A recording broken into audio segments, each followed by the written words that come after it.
Bonjour à tous. Alors, comme vous le savez peut-être, hein, ce projet French Tech, c'est un appel à projet national qui au départ s'appelait Quartier numérique, qui avait été lancé par Fleur Pellerin lorsqu'elle était secrétaire d'État au numérique, et avec un certain nombre d'intervenants, à commencer par Paul Rondin, avec l'arrivée d'Olivier Py à la direction du festival. On a commencé à réfléchir il y a 3 ans, je pense, pratiquement jour pour jour, à ce que pourrait être une réponse culture à cet appel à projet national French Tech, qui au départ est quand même un projet très orienté vers l'économie technologique, vers une approche, on va dire, anglo-saxonne du numérique et de l'économie numérique. Et donc, les motivations, elles étaient à plusieurs niveaux. Alors j'ai repris un titre que nous avions présenté avec Paul lors des rencontres Peace Art à Nantes, qui est de dire que le numérique est une ambition politique. Alors, d'autant plus dans une zone comme celle d'Avignon. Alors, je ne sais pas si vous fréquentez le Festival d'Avignon. Quand on y vient l'été, c'est relativement agréable. On a une version très, très bucolique de la Provence et d'Avignon. À l'année, au niveau économique, c'est une région qui est dans une situation économique très dure, dont le PIB moyen par habitant est inférieur en moyenne à celui des quartiers nord de Marseille, en tout cas certains quartiers périphériques d'Avignon. Donc c'est une ville qui est relativement pauvre, c'est le moins qu'on puisse dire, en fonction de ses critères économiques, et où il y a des enjeux qui dépassent l'enjeu de la présentation de spectacles artistiques, avec certainement une consonance souvent politique, mais de se dire, finalement, dans ce genre de paysage, est-ce qu'on peut envisager les grands événements culturels avec une empreinte à l'année, et une empreinte qui dépasse la vocation artistique, une empreinte qui puisse être sur l'innovation, sur l'acquisition des compétences pour les acteurs du territoire, et spécifiquement autour du numérique. Et finalement, est-ce que le numérique n'est pas une opportunité pratiquement unique de fédérer un certain nombre d'acteurs de la société civile, de la société économique, de l'économie et du monde artistique pour développer des projets qui puissent avoir une empreinte sociale et au niveau de l'acquisition des compétences importantes, tout en travaillant sur le champ de l'innovation. Voilà. Alors, cette citation d'Olivier Py, elle résume un peu tout ce que je viens de dire. Hein, c'est envisager les grands événements culturels comme moteur de développement dans l'innovation et l'économie qui constitue une révolution copernicienne. Alors, c'est un peu les mots du poète, hein, de l'homme de théâtre Olivier Py. Mais ce terme de révolution copernicienne, je trouve, est très juste parce qu'au niveau d'un certain nombre de directeurs de structures, de festivals notamment, de grands festivals, c'est de se dire, est-ce que nous pouvons avoir un autre type d'interaction avec notre environnement, environnement social, économique et dans le champ de l'innovation. Alors, une troisième idée. Donc, première idée, réponse à cet appel French Tech avec l'axe culture. Deuxième idée, cette notion de considérer les grands événements culturels au-delà de leur aspect événementiel, notamment des festivals de l'été. Alors je parlais d'Olivier Py, évidemment se sont joints rapidement une série d'autres personnalités, notamment Bernard Faucreau, le Festival d'Aix, Sam Sturze, avec qui nous sommes en discussion, des rencontres d'Arles. Alors, troisième point, c'est cette idée d'imaginaire territorial à partir du lieu de répétition du Festival d'Avignon, dont Paul Rondin pourra vous parler un peu tout à l'heure, qui est dans un quartier dit sensible d'Avignon, donc ces quartiers dont je parlais tout à l'heure, et avec un PIB par habitant extrêmement bas, parmi les plus bas de France, c'est de dire, tiens, ce projet, finalement, on peut, à partir de cette dynamique, peut-être relier le local avec ses enjeux très locaux, très concrets, très pragmatiques, hein, de pauvreté, de très haut pourcentage de demandeurs d'emploi chez les jeunes, avec un projet à vocation métropolitaine, c'est-à-dire relier des villes comme Nîmes, Arles, et en connexité ex, qui sont des grandes villes en termes de marques culturelles, notamment pendant l'été, et puis partir sur une vocation nationale, voire européenne. Donc il y a comme ça différents niveaux, différentes strates qui partent du local, qui vont vers la métropole, et puis vers le national et vers l'international. Et cette notion, c'est vraiment un des axes importants du projet. Et bon, quand on parle d'imaginaire territorial, l'enjeu finalement, et le sens, en tout cas à titre personnel de ce projet, au-delà des aspects économiques d'insertion sociale, si je reviens sur le champ plus artistique et plus lié, je dirais, à cette sphère artistique, c'est la maîtrise de notre imaginaire et l'imaginaire de nos créateurs et la maîtrise de nos valeurs. Et c'est vrai que ce projet, au départ, qui s'est inscrit dans un appel à projet French Tech très économique, finalement, on est dans un combat qui est un combat qui est pas strictement économique. Il est certes économique, c'est créer des entreprises, qui créent des emplois, qui créent de la valeur, très, très certainement. Mais au-delà de ça, c'est maîtriser les outils d'aujourd'hui et de demain, maîtriser leur utilisation, maîtriser leurs usages et ne pas être dépendant d'autres pour le faire. Donc ça, c'est très très concret et très pragmatique, mais c'est un enjeu fondamental du projet, au-delà de l'aspect strictement économique, entreprise, start-up. Alors, comment ça fonctionne? Je vais essayer de pas m'étendre trop là-dessus, mais enfin vous donner quelques éléments.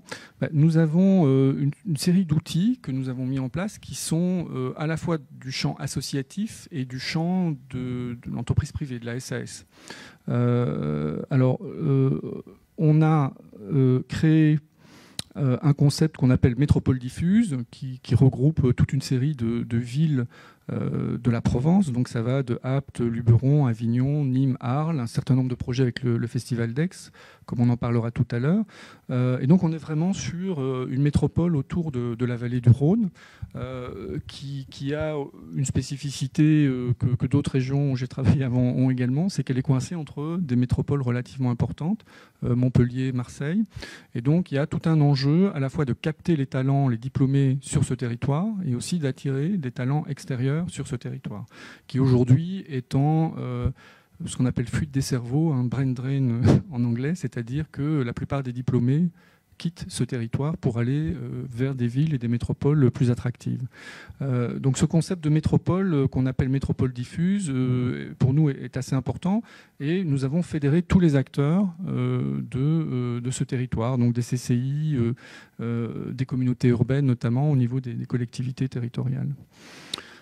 Alors c'est un projet qui a été hautement fédérateur. Bon, vous voyez l'ensemble des partenaires qui participent à cette association loi 1901 de pilotage.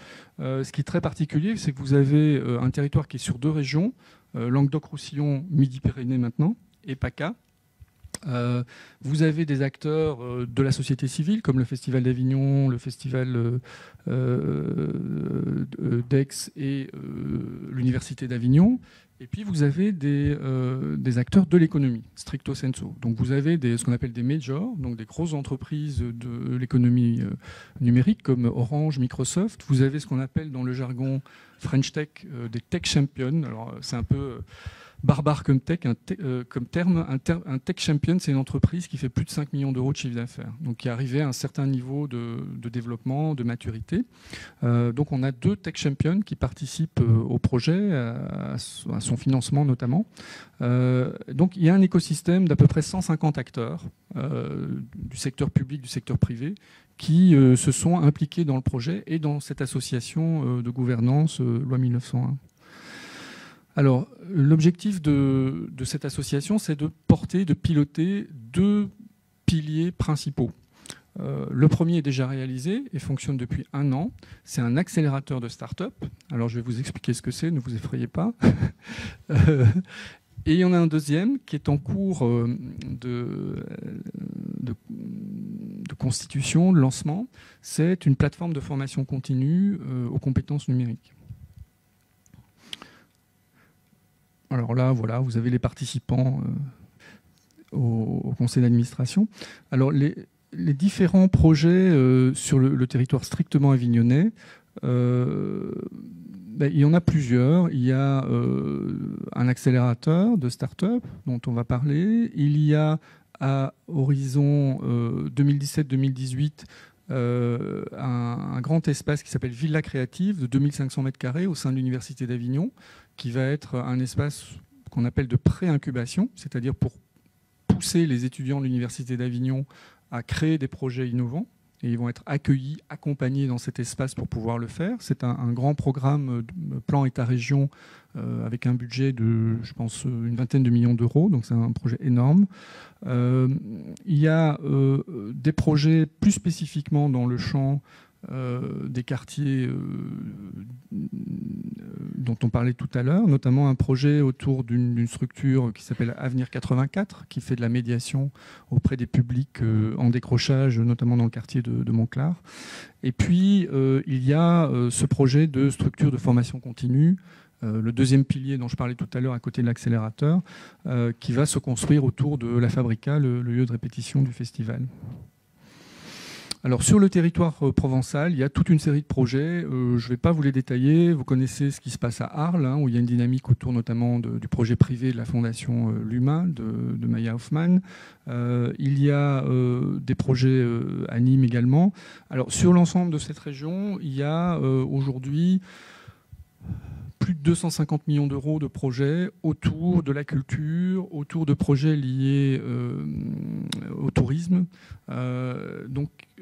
sur les 3-4 années qui viennent. Donc c'est une région où il y a vraiment de gros investissements, surtout privés d'ailleurs, qui se planifient sur les années 2000, on va dire 2015-2020, ce qui fait pour nous énormément de connexions et de synergies possibles. Alors, il y avait quelques images de l'accélérateur, mais là, on est passé de Mac à PC et les images ont disparu, c'est pas grave. Alors, je vais le faire sans images. L'accélérateur, qui est vraiment le premier pilier, c'est quoi? En fait, c'est un outil qui permet d'accompagner des projets innovants dans l'économie numérique. Alors, pour faire ça, on est dans le moule de la French Tech. On constitue une série de dispositifs d'accompagnement avec à la fois des majors, donc des grandes entreprises comme Orange, Microsoft, le Crédit Agricole qui a lancé toute une série de financements pour les jeunes entreprises innovantes via une filiale qui s'appelle Capital Innovation, et puis des entreprises qui sont de taille plus petite mais qui ont déjà un degré de maturité important et dont les responsables mettent du temps et de l'énergie à disposition pour accompagner ceux qui débutent. Alors le principe d'un accélérateur, c'est vraiment d'adopter le modèle qui existe dans le monde anglo-saxon, où il n'y a pas que des défauts et des choses horribles. Il y a parfois des choses intéressantes. C'est en fait ce qu'on appelle le peer-to-peer, c'est-à-dire le peer-to-peer dans le sens ceux qui ont réussi aident ceux qui démarrent. Donc c'est ceux qui ont réussi estiment qu'ils ont une espèce de dette sociale à la société et ils passent du temps, de l'énergie, voire ils mettent de l'argent pour aider ceux qui démarrent. Et ça se fait par un canal qui n'est pas un canal institutionnel, qui est un canal privé, où des acteurs qui ont réussi du secteur privé aident ceux qui démarrent. Et évidemment, c'est très intéressant en termes d'efficacité, puisque ce sont des personnes qui, souvent, ont passé tout le parcours pour créer leur entreprise, pour la faire réussir au niveau technologique, au niveau de toute une série d'éléments et de facteurs, ont également passé le parcours pour lever du capital, souvent, pour financer leur entreprise. Et donc, le fait d'avoir des gens qui ont déjà fait tout ce parcours permet d'aller beaucoup plus vite et permet d'avoir accès aussi à des réseaux extrêmement intéressants. Donc ça, c'est le principe d'un accélérateur. Alors, dans l'ingénierie des accélérateurs, il y en a de tous les types. Vous avez des processus d'accélération dans la durée, sur 1 an, 2 ans, et vous avez des processus beaucoup plus courts. Je ne vais pas entrer dans la technicité. Ici, nous, on travaille sur un processus relativement court de 2 mois, qui est relativement intensif, c'est-à-dire qu'on accueille pendant 2 mois 3 ou 4 fois pendant l'année des projets et on les accompagne de manière relativement intensive, c'est-à-dire 3 ou 4 jours, voire 5 jours par semaine, il y a du coaching, il y a des mentors qui viennent, on retourne le projet dans tous les sens, que ce soit au niveau de la technologie, au niveau du business plan, au niveau de l'approche client, au niveau de tous les paramètres en fait, qui vont permettre que ce projet ait plus de chances de réussir. On va faire également énormément de mise en réseau des porteurs de projets avec une série de personnes clés de l'économie numérique. Et puis souvent, on va faire aussi ce qu'on appelle de la mise en marché. C'est-à-dire qu'on va confronter ces porteurs de projets à des clients réels, potentiels, de manière à ce qu'ils soient au pied du mur et qu'ils doivent réagir par rapport à un certain nombre de points de leur projet qui souvent font défaut quand on se retrouve frontalement face à un client en termes d'offres commerciales, de disponibilité à payer, etc. Voilà. Donc c'est toute cette mécanique-là qu'on met en place dans l'accélérateur avec une grande spécificité qu'on a pensée dès le départ au projet.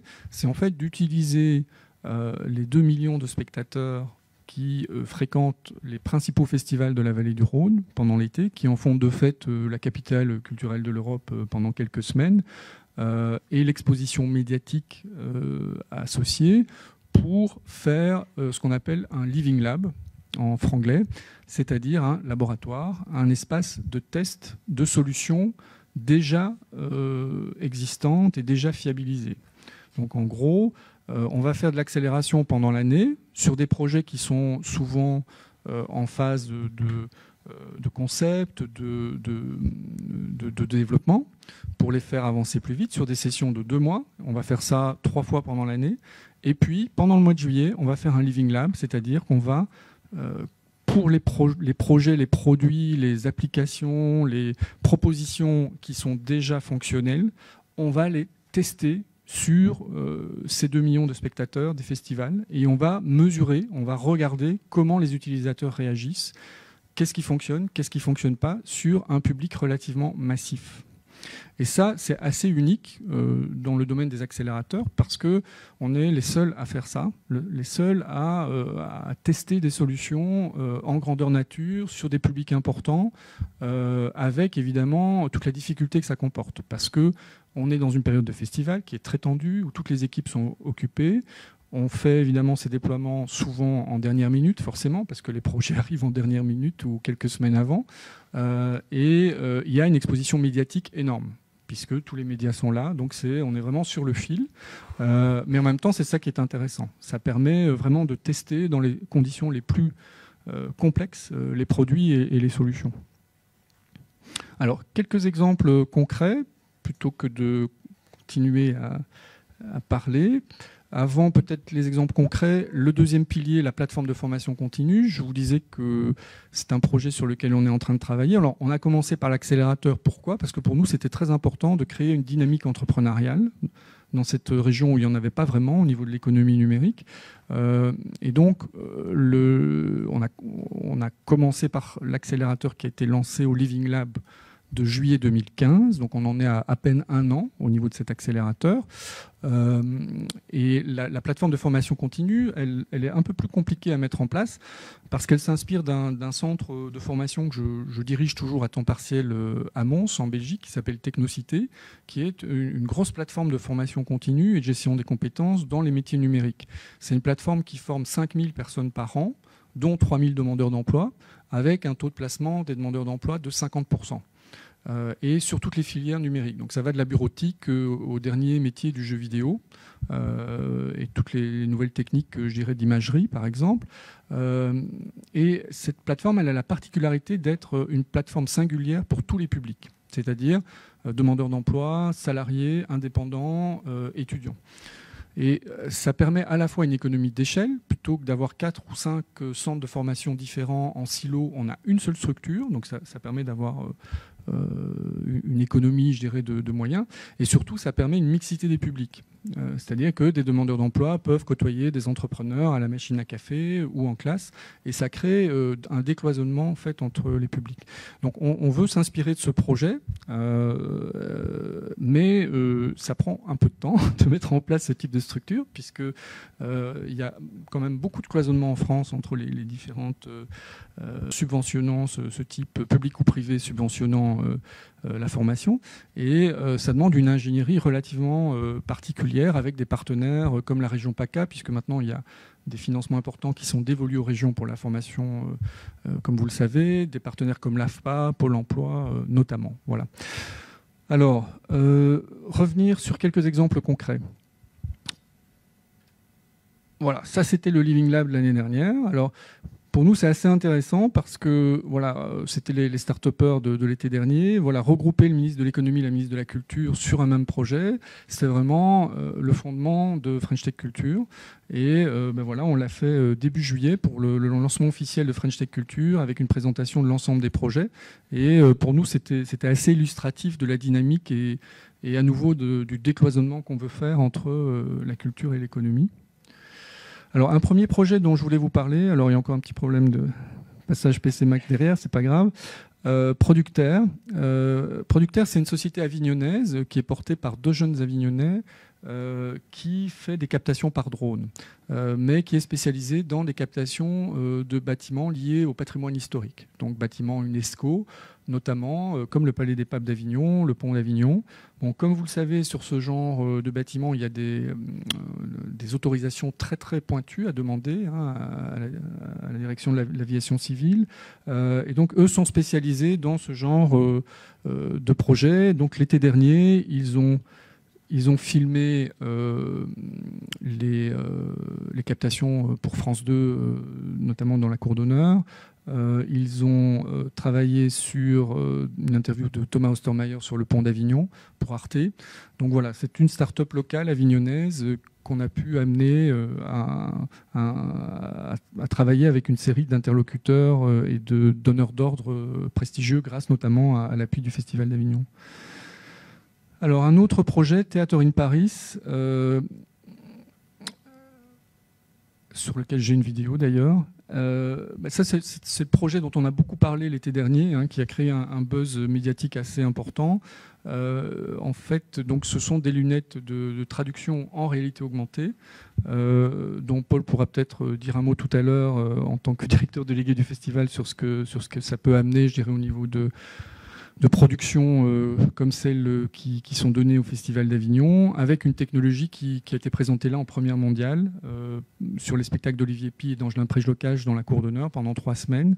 Donc je vous passerai la vidéo d'ici quelques minutes à la fin de l'exposé, mais ça montre vraiment l'effet de levier qu'on peut avoir sur la présentation de tels projets dans le cadre d'un grand festival international comme le Festival d'Avignon et l'effet de médiatisation que ça peut avoir. Là, vous verrez un reportage qui est passé sur Euronews, qui a été traduit en 18 langues.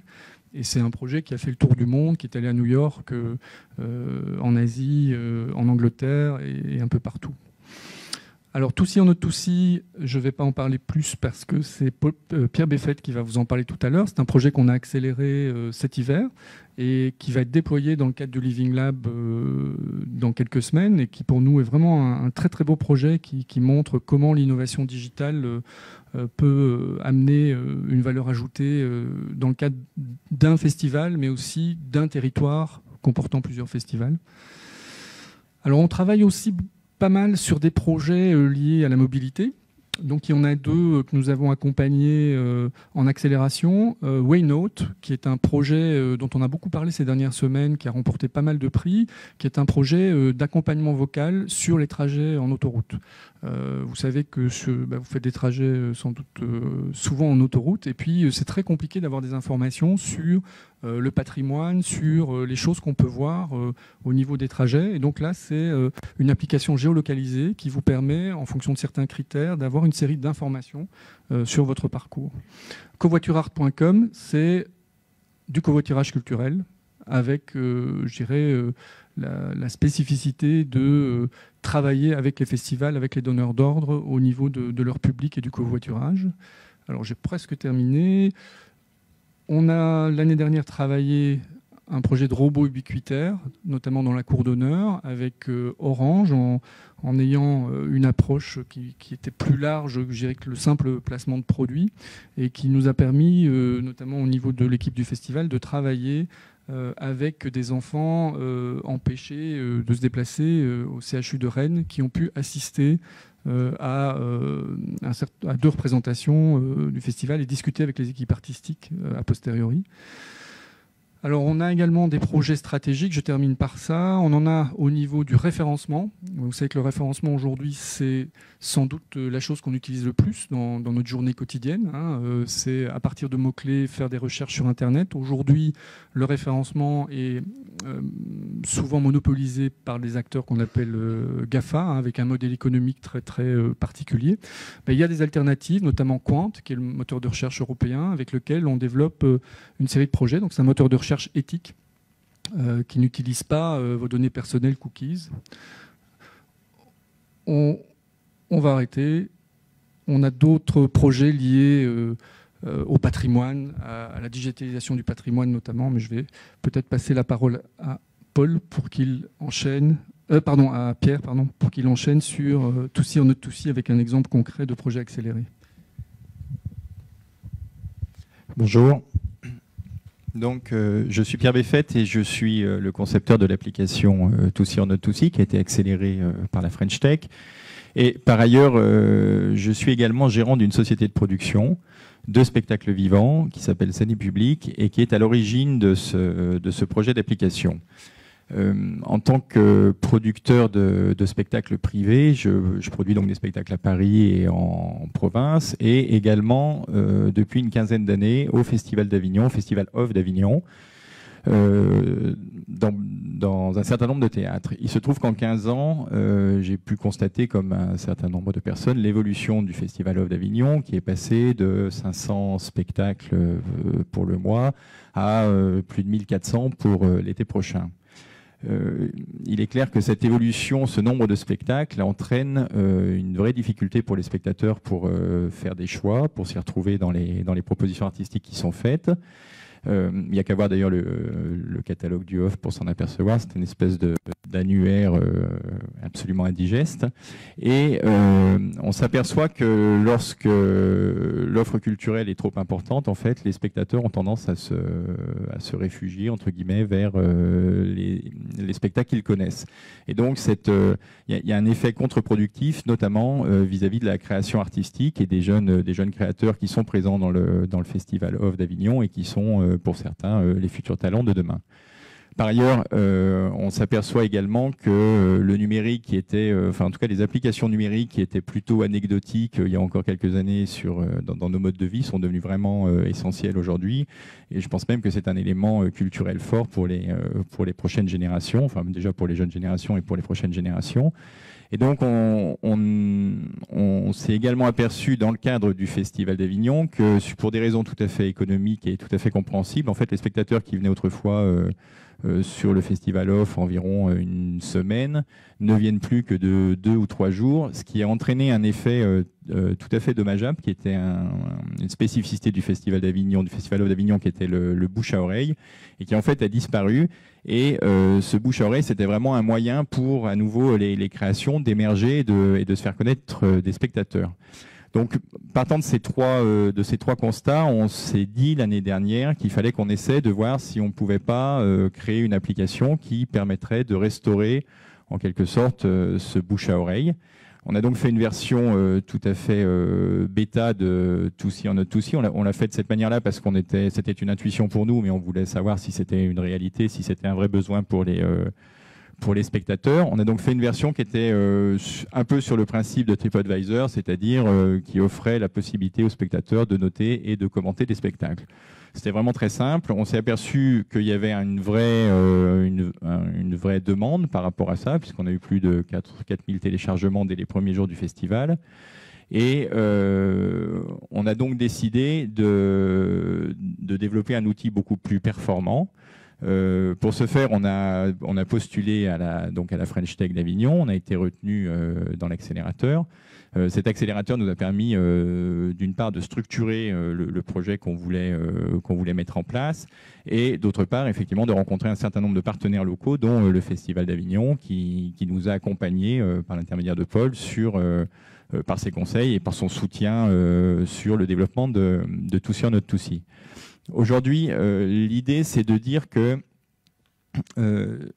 si on veut, pour que les spectateurs s'y retrouvent dans cette profusion de spectacles, il faut leur proposer un certain nombre de fonctionnalités. L'idée, c'était de simplifier le plus possible le parcours des spectateurs. C'est-à-dire qu'on leur propose 4 fonctionnalités qui s'associent. La première, c'est la notion de partage d'expériences artistiques. C'est vraiment quelque chose qui est très usuel aujourd'hui.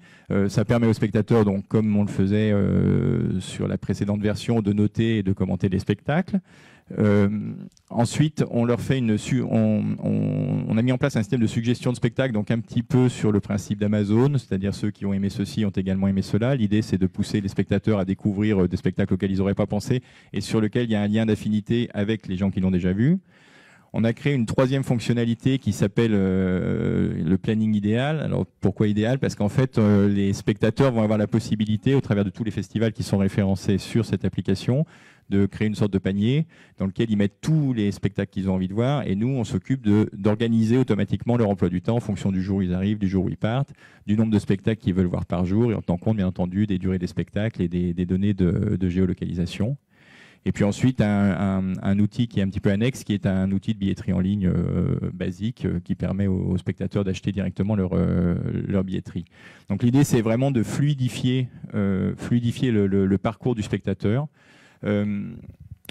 Également, on a eu envie, et ça c'est vraiment sur l'initiative de Pascal et de Paul, d'associer d'autres festivals, de dire que cette expérience-là, elle pouvait aussi être un outil pour créer des flux de spectateurs entre les festivals qui sont présents sur ce territoire.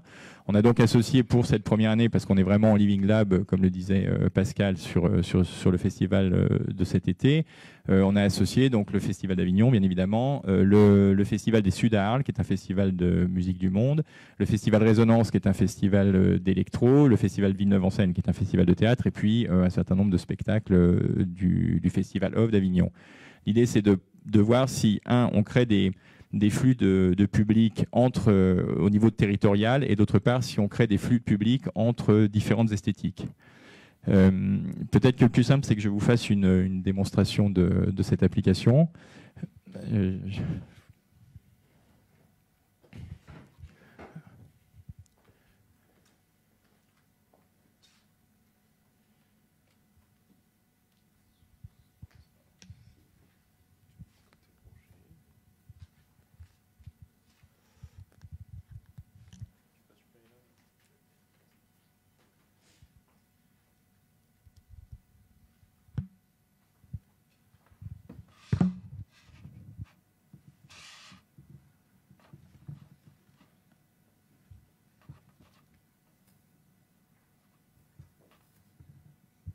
Voilà, donc, alors, je vais recommencer à 0.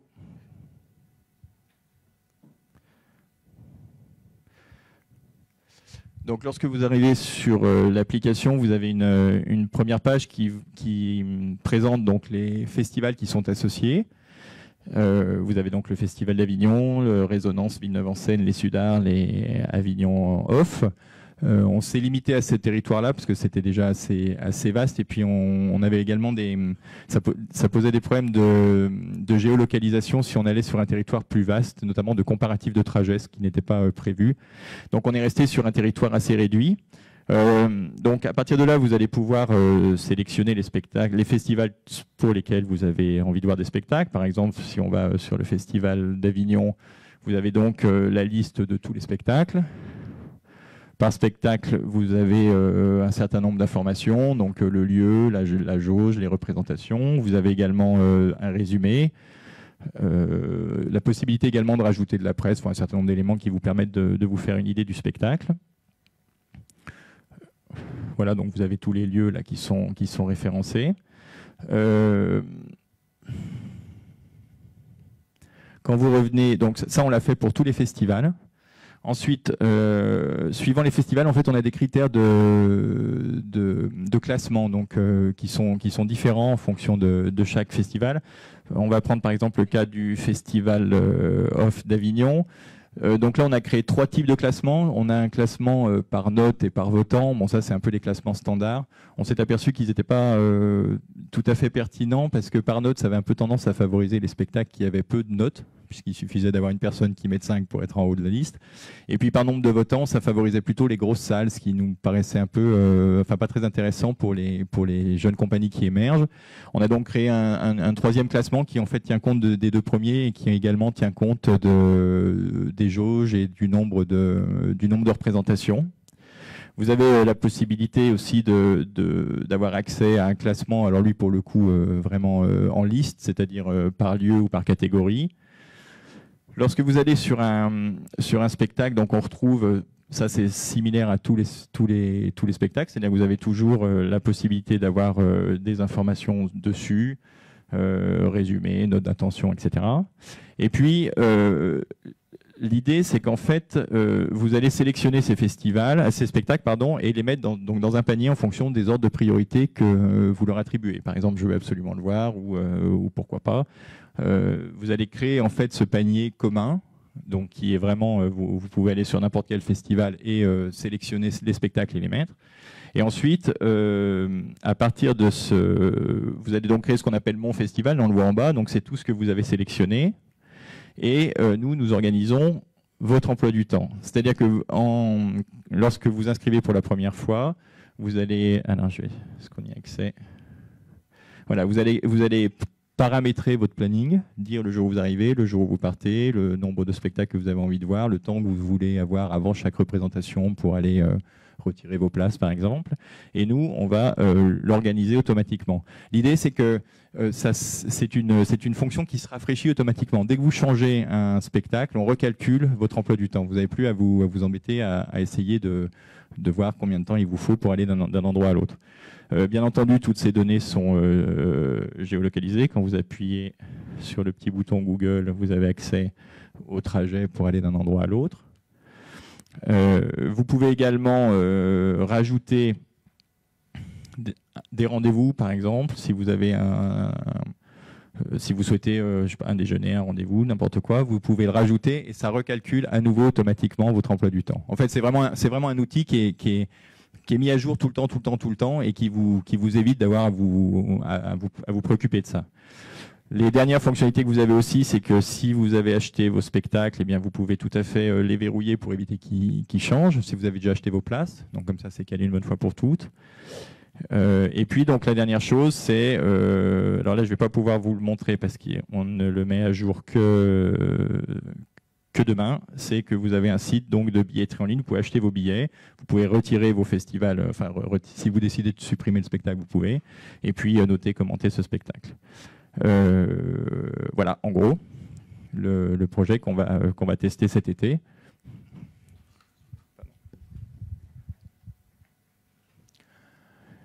Oui.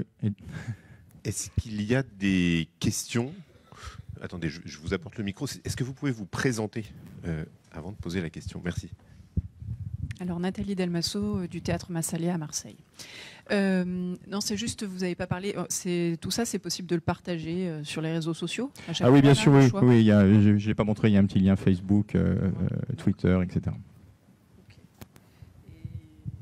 Et peut-être que je suis arrivée un peu tard, mais la French Tech, là, c'est plus à Pascal que s'adresse la question, mais le territoire de la French Tech qui va pas jusqu'à Marseille, ça c'est un point de vue subjectif. C'est pourquoi? Alors, c'est pas un territoire artificiel, parce que j'ai vu un tweet en parler de territoire artificiel. En fait, au départ, dans les candidatures French Tech, il y a la notion qu'on appelle métropole French Tech, donc qui sont des grosses villes, en général des villes de plus de 500 000 habitants. Et donc il y a eu une première vague de labellisation avec 9 métropoles French Tech, dont Marseille, ex-Marseille, Montpellier. Et en fait, nous, notre projet, il s'est positionné un peu en réaction par rapport au fait que, au niveau de l'aménagement du territoire, finalement, ce label French Tech ne serait dévolu qu'aux grosses métropoles et qu'à des projets, je dirais, de type économique, technologique, où finalement les enjeux culturels et créatifs associés à la technologie seraient très peu concernés. Et fatalement, à partir du moment où on était dans une ville, Avignon, qui certes a des marques mondiales, le Festival du patrimoine UNESCO, s'est posé la question de notre positionnement par rapport à cette compétition nationale et par rapport à cette taille critique de ville. Et très naturellement est venue l'idée de s'associer à 2 autres villes du couloir du Rhône, Nîmes et Arles, qui sont des villes qui depuis 30 ans ont la même situation culturelle, sociale, économique qu'Avignon. C'est-à-dire c'est des villes qui sont dans des situations extrêmement compliquées, qui sont entourées de métropoles, Marseille, Montpellier, très, très puissantes, très attractives, et de les fédérer. Alors, des politiques essayaient depuis 30 ans de les fédérer, mais c'est compliqué parce que ce sont des régions différentes, ce sont des départements différents. Et le projet French Tech, très naturellement, a permis de les fédérer sur des situations qui sont très proches. C'est des villes de 100 000 habitants qui sont dans les mêmes problématiques générales et qui également ont une forte empreinte et de fortes marques culturelles existantes. Voilà. Donc c'est comme ça que le projet s'est construit. Après, ça c'est l'aspect local, mais comme je disais tout à l'heure, il y a un aspect qui déborde puisqu'il y a toute une série de projets en fonction de l'intérêt qui se développe avec le Festival d'Aix. Il y en a qui peuvent se faire avec des partenaires à Marseille, comme avec d'autres villes ailleurs en France. Donc on est très très ouvert, mais c'est vrai que le territoire de départ est celui-là et regroupe 3 villes qui finalement ont des destins très très proches. Est-ce qu'il y a d'autres questions ?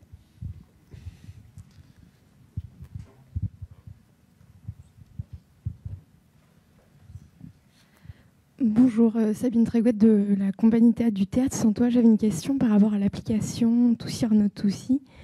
Vous avez choisi, du coup, à moins que j'ai mal compris, 28 spectacles du off cette année ? Non, pas du tout. En fait, Non. ils sont en cours d'inscription. D'accord. Il devrait y en avoir 800 ou 900.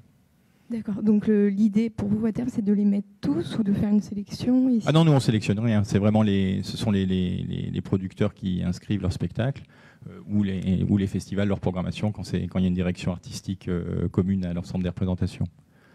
D'accord. Donc pour le off, c'est les lieux, c'est les gérants de lieux qui inscrivent les spectacles ou... Non, ce ne sont pas les lieux en fait. Ce sont vraiment les compagnies ou les producteurs de spectacles. Puisqu'il n'y a pas de direction centralisée en fait dans le off à Avignon. Pardon ? Oui, il y a l'association du off, mais en fait, l'association du off, elle organise simplement, mais elle ne peut pas inscrire ou ne pas inscrire des... Si, faut travailler avec eux, bien sûr. Ouais. Donc par exemple, moi en tant que compagnie, je peux vous contacter pour inscrire notre spectacle ? Oui, complètement, ouais. Sans aucun problème. Vous n'avez même pas besoin de me contacter, vous allez directement sur l'application, il y a une inscription producteur et vous suivez la marche à suivre. Géraldine Clouard, je travaille au Forum des images, donc plutôt au cinéma. Comment vous allez pouvoir mesurer ? Parce qu'au fond, l'élément déterminant de votre application, c'est de vous dire, ils ont peu de temps, de moins en moins de temps, il y a énormément et de plus en plus de spectacles, et l'idée, c'est qu'il s'agit que dans les fréquentations, tout puisse être vu. Donc ça existe, j'imagine déjà. Je voudrais savoir comment vous allez pouvoir mesurer a posteriori ce que ça a pu bouger en termes de fréquentation, cette application. Au-delà de la problématique vous aurez un nombre de téléchargements qui vous donnera un indicateur, en tout cas. Mais après, sur l'usage même, comment vous allez pouvoir véritablement mesurer l'impact et l'effet de ce type d'application ? Alors, au-delà qu'elle est déjà en soi, je crois, très utile, mais... Alors, c'est difficile de le mesurer. Et ce qu'on va quand même pouvoir voir, c'est le nombre de spectacles que les gens vont acheter ou au moins auxquels qu'ils vont mettre dans leur panier. Et donc, ces données-là vont permettre de voir si potentiellement on a une augmentation du nombre de spectacles par spectateur. Après, il nous faudra des statistiques sur plusieurs années pour mesurer effectivement l'impact que ça a. Mais très clairement, on a déjà des statistiques sur le nombre de spectacles que vont voir les spectateurs en moyenne à Avignon. Donc, on va voir si on est au-dessus ou pas de ce nombre-là.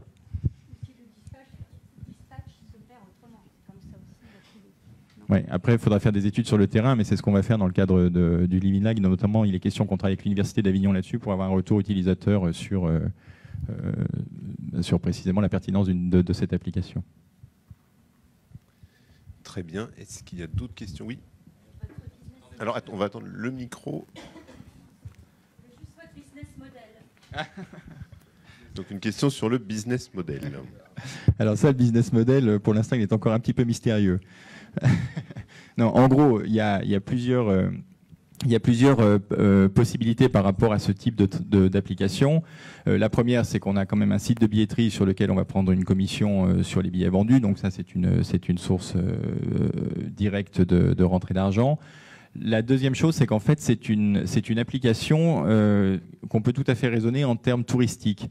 C'est-à-dire que l'idée, c'est que cette application, elle est pertinente dès lors qu'on a un certain nombre d'événements culturels sur un territoire donné et à un moment donné. Ce qui est vrai dans le cadre d'Avignon, du territoire d'Avignon, où il y a un certain nombre de festivals, mais ce qui pourrait être tout à fait vrai et pertinent, par exemple, au niveau d'une ville, comme je sais pas, Aix-en-Provence, où il y a des festivals, il y a des monuments à voir, il y a des musées, il y a un certain nombre d'activités culturelles, et qui pourraient tout à fait correspondre à un touriste qui vient et qui dit j'ai 2 jours à Aix-en-Provence, qu'est-ce que je peux voir et comment je m'organise.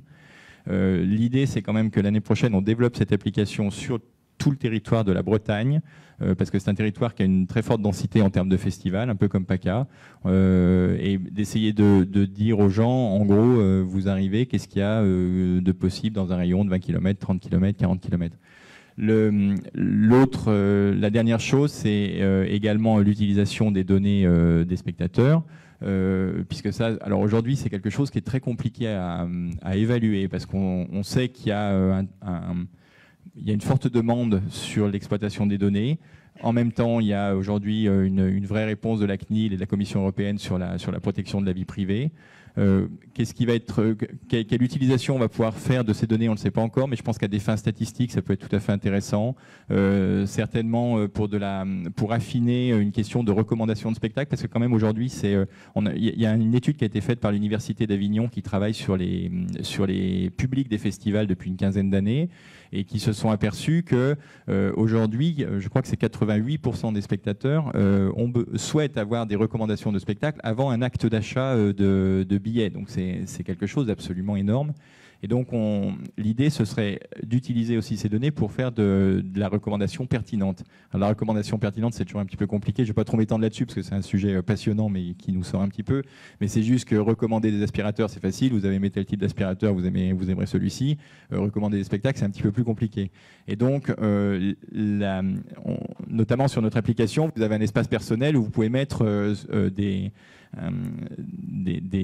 informations sur, par exemple, ce que vous attendez d'un spectacle, quel type d'émotion vous aimez dans un spectacle. Parce qu'on peut classer les spectacles par catégorie, j'aime le théâtre, la musique, etc. Mais on peut aussi raisonner par émotion. Et on va essayer de faire des croisements d'un ensemble de données pour arriver à être extrêmement pertinent dans les suggestions qu'on fait et surtout d'être capable de créer de l'accident pertinent dans les propositions de spectacle pour amener les spectateurs à découvrir des choses qui ne seraient pas du tout allés voir et qui finalement vont pouvoir leur plaire. Donc ça, c'est vraiment un enjeu sur lequel on travaille et je pense que c'est celui-ci qui finalement finira par devenir le modèle économique de cette application. Merci. Pas d'autres questions pour le moment? Si, encore une. Oui, on a le temps. Tout à fait. Oui, je ne sais pas si vous l'avez bien dit, mais ça fonctionne interfestival, c'est-à-dire qu'on peut, au niveau notamment du planning idéal. Oui. Alors, sur les 5 festivals qui sont référencés, bien sûr, oui, c'est interfestival. Vous pouvez prendre n'importe quel spectacle et puis vous les mettez dans votre emploi du temps. D'accord, y compris si les festivals se superposent. Oui, il n'y a aucun problème. Nous, on s'occupe d'organiser tout ça. Alors après, si vous en mettez 200 et que vous êtes là 2 jours, on ne mettra pas tout. Mais le principe, c'est vraiment celui-ci. D'accord. Et l'autre question, c'est est-ce que cette application, elle se substitue aux applications de Avignon Off et je crois celle des autres festivals? Alors, je ne pense pas qu'elle se substitue. Enfin, c'est pas tout à fait les mêmes fonctionnalités. L'application d'Avignon Off, c'est vraiment une application d'information, parce que pour le coup, la structure d'Avignon Off ne peut pas privilégier un spectacle plutôt qu'un autre. Nous, on est dans une logique les spectateurs recommandent, en tout cas donnent des avis et entre guillemets notent les spectacles. Donc, nous, on est dans un système de classement. Donc ça, c'est quelque chose que ne peut pas faire Avignon Off. Par ailleurs, Avignon Avignon Off, ça ne concerne que le off. Nous, l'idée, c'est vraiment d'essayer de créer des passerelles entre les festivals. Là, on fait un essai sur 5 festivals, c'est déjà beaucoup. Il y a déjà beaucoup de spectacles et il faut qu'on fasse ce test pour savoir si concrètement ça fonctionne. Mais l'idée, c'est vraiment d'étendre ce type d'application à un niveau national et donc de référencer l'ensemble des spectacles. Pour le coup, on sort du cadre purement off, Avignon Off. Très bien. Je vous propose maintenant de passer à la deuxième partie de cette session sur les festivals d'Avignon et d'Aix-en-Provence. Paul Rondin, vous allez évoquer la stratégie numérique du Festival d'Avignon. Alors, merci et bonjour. Je vais pas revenir sur une stratégie globale numérique parce qu'en fait, Pascal Kaiser, à côté de moi, a à peu près tout dit. Ça marche pas ? Si. Ah, un peu bien. Donc je disais que Pascal Kaiser a très bien présenté ce que nous avons fait ensemble, puisque c'est vraiment un projet qui a été porté par le Festival d'Avignon à ses débuts. Je voudrais revenir en revanche à ce dont nous n'avons pas parlé, c'est-à-dire la marque internationale, très bien, les services aux spectateurs, vous avez eu un exemple tout à fait remarquable, donc pas de souci. Très pragmatiquement, nous posions la question avec Olivier Py, et c'était aussi les débuts de notre conversation il y a 3 ans, sur cette génération, on va dire pour le Festival d'Avignon, des 15-35 ans, qui disparaissaient des radars, puisque ne lisant évidemment plus la presse, ne regardant plus la télévision, n'écoutant plus la radio, et ne fonctionnant que par agrégat d'informations sur le net, pour faire très vite, et les réseaux sociaux, etc.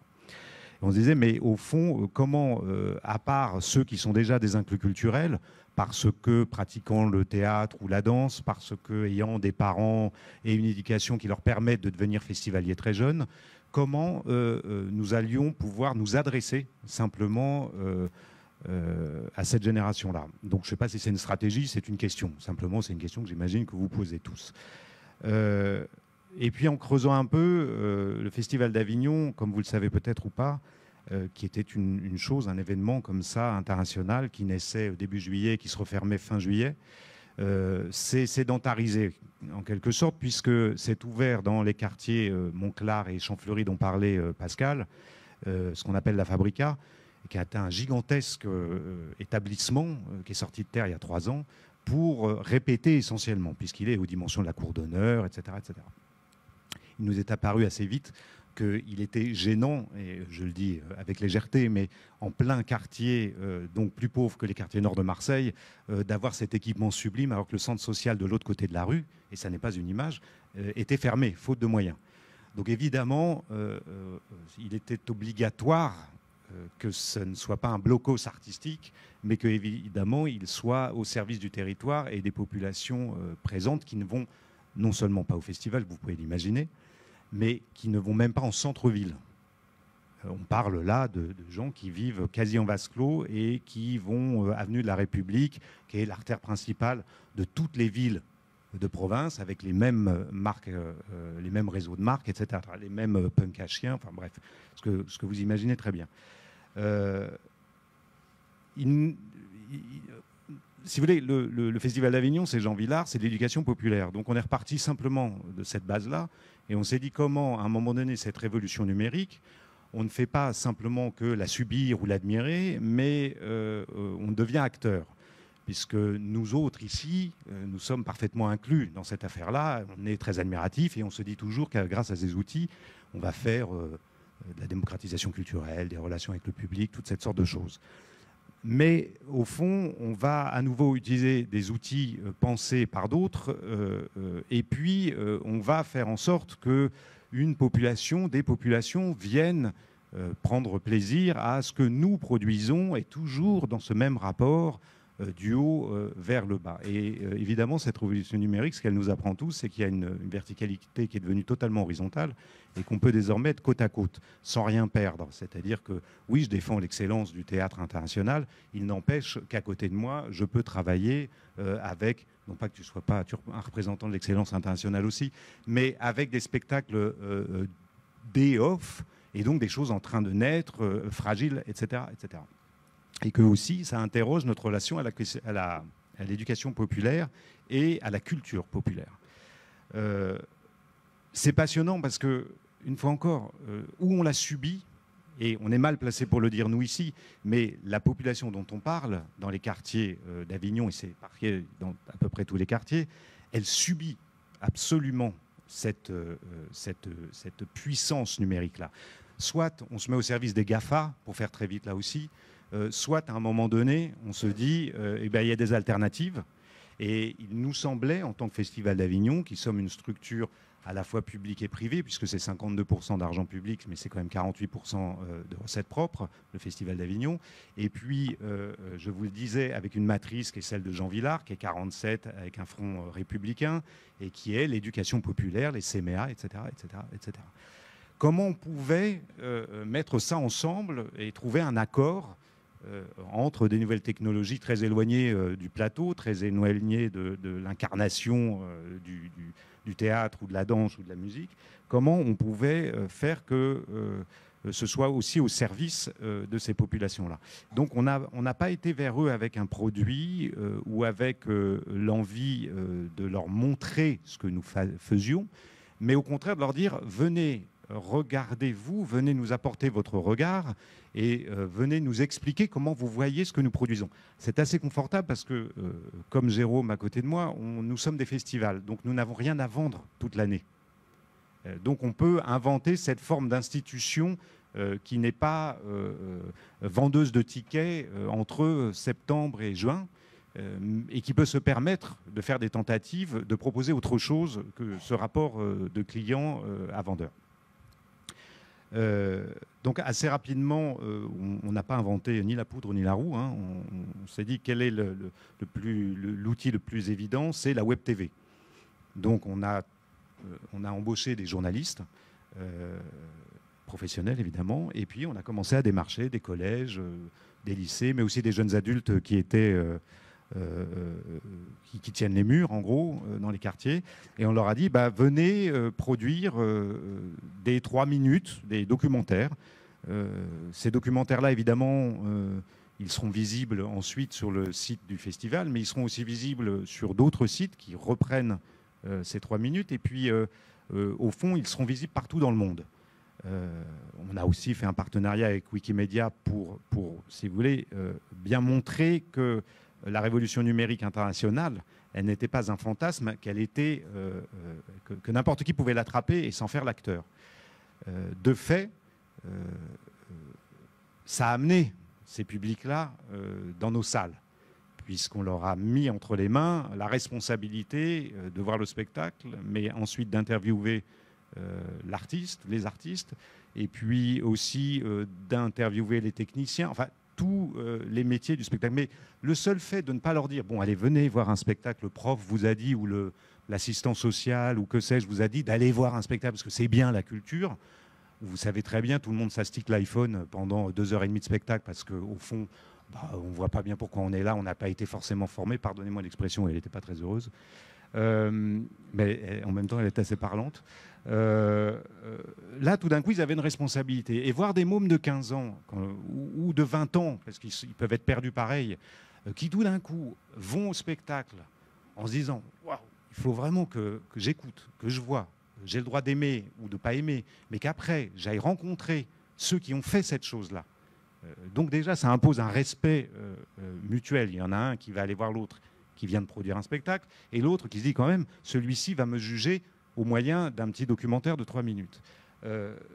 Ça fait que ces gens-là, non seulement se redressent, et je parle physiquement y compris, c'est-à-dire que c'est plus des gens qui ploient, c'est des gens qui commencent à regarder comme ça, et puis surtout, ce sont des gens qui reprennent la parole. C'est très simple. Une fois encore, on n'a pas inventé la roue ni rien, mais on a mis les outils de la distance critique du théâtre, truc tout bête, au service de cette génération d'une part, et de ces gens qui sont tellement éloignés de toute inclusion culturelle, sauf celle que leur vendent les GAFA. Je vais très vite, pardon, mais c'est quand même bien à cet endroit-là qu'on est. Ça a été vraiment un succès, je ne sais pas si c'est le terme là non plus, mais extraordinaire, parce que évidemment les gamins s'en sont emparés, parce qu'ils retrouvaient aussi la maîtrise de l'image, qui est une chose qu'ils consomment beaucoup, qu'ils redistribuent sans savoir forcément ce qu'ils sont en train de redistribuer. Et là, tout d'un coup, c'était leur chose qu'ils exprimaient, et une fois encore avec parfois une critique réelle ou une incompréhension réelle sur ce qu'ils avaient pu voir, mais qui devenait une matière à parole et à avis, et qui était une matière potentiellement partageable par tout le monde, y compris d'un point de vue international. C'est-à-dire qu'ils se retrouvaient acteurs de cette révolution numérique. Dans un second temps, ce qui est évidemment assez fascinant, c'est qu'il ne suffit de pas grand-chose pour que ça marche, et qu'on a retrouvé énormément de gamins, pratiquement 50%, qui se sont réorientés dans leurs études, voire se sont orientés tout simplement pour aller vers le journalisme, vers les médias, vers le numérique, vers une formation qui avait à voir avec tout d'un coup ce qu'on leur avait dit qu'ils avaient le droit de faire. Parce que c'est là aussi, ce verrou-là à ouvrir, il est simple, il suffit de le faire. De leur dire, voilà, vous mettez la clé, vous ouvrez et vous pouvez y aller. Rien ne vous interdit d'y aller. Je ne dis pas que ça sera tous des grands journalistes médias, qu'ils auront tous accès à une professionnalisation extraordinaire. Néanmoins, ça a changé quelque chose. Ça permet à nouveau quelque chose. Donc la demande s'est accrue en 3 ans, vous pouvez imaginer, puisque les acteurs sociaux et éducatifs du territoire, tout d'un coup, ont trouvé un outil formidable. Et c'est une chose qu'on a développée, y compris au-delà du reportage simple, sur la prise de parole et la construction d'une réflexion globale et physique. J'entends par là le support vidéo du documentaire, du reportage, peut aussi servir à préparer une grande rencontre. Je finirai vraiment avec ça, mais la ministre de l'Éducation nationale, l'année dernière, nous dit, pour le 11 janvier, on voudrait commémorer la grande marche, les millions de personnes qui avaient été dans les rues ce jour-là. Et on voudrait qu'Olivier Py vienne à Paris pour les vœux du président de la République à la jeunesse, patati patata. On l'a regardé, on lui a dit, bah, écoutez, nous, on a un des plus forts taux de radicalisation dans les quartiers d'Avignon, et de l'autre côté, on a un des plus forts taux d'extrême droite. On fait la tranche de jambon au milieu des deux, on va peut-être rester chez nous. On va prendre la Fabrica, et on lui a dit, bah, vous allez faire, je crois que c'était à Radio France, avec François Hollande, une grande soirée pour la jeunesse, et puis nous, avec tous les mômes du coin, on va essayer de travailler à faire la même chose, mais en écho, et avec ceux qui le vivent au quotidien. Ce qu'elle a accepté, parce que c'est une femme remarquablement intelligente, tout de suite. Et nous, on a eu 3 mois, au fond, pour mettre en place à la fois une formation, une réalisation de reportage, une réflexion sur tous les sujets, c'est-à-dire autocensure, liberté d'expression, journalisme, tout ce que vous connaissez. Et ce qui était formidable, c'est qu'en seulement donc à peine 3 ans, on s'est aperçu qu'on pouvait convaincre tout le corps de l'éducation nationale, mais aussi les travailleurs sociaux, les centres sociaux, de se mobiliser. Et en 3 mois, mobiliser l'éducation nationale, laissez-moi vous dire que c'est pas simple. C'est-à-dire, on est parti d'un projet zéro, on leur a dit, on y va, on fait ça, le 11 janvier, on se retrouve, et il y a 600 lycéens, collégiens, jeunes des quartiers qui viennent et qui ne parlent que de ça, de la liberté d'expression. Et le travail s'est fait, ça a produit 20 documentaires, ça a produit des émissions de radio, parce qu'on les emmène aussi vers la radio, et surtout, ça a permis de se retrouver dans cette salle de la Fabrica avec ces gamins-là, qui prenaient, eux, la parole. Ils étaient sur le plateau et ils étaient aussi dans la salle, et d'être parfaitement en désaccord, et c'est ça qui est intéressant aussi, mais pouvant l'exprimer, ce désaccord-là. C'est-à-dire que certains disaient, mais moi je ne peux plus parler de la même manière depuis qu'il y a eu Charlie, je m'interdis de dire certaines choses, et d'autres du même âge ou plus jeunes leur disant, bah non, c'est impossible, sinon on est mort, et on ne peut pas être mort à 15 ans, et etc. etc. Donc voilà, pour vous dire à quel point on a l'impression d'avoir bouclé, ça ne veut pas dire terminé, mais d'avoir trouvé un outil qui est absolument dans l'idée de Jean Vilar et de cette éducation populaire-là. Et le Festival d'Avignon, en fait n'est qu'au service de cette possibilité-là. Voilà, je voulais juste vous parler de cet exemple.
puisque je pense que vous n'avez pas le son, je me permets de vous préciser que ce sont des considérations techniques sur cette caméra qui sont en train d'être transmises.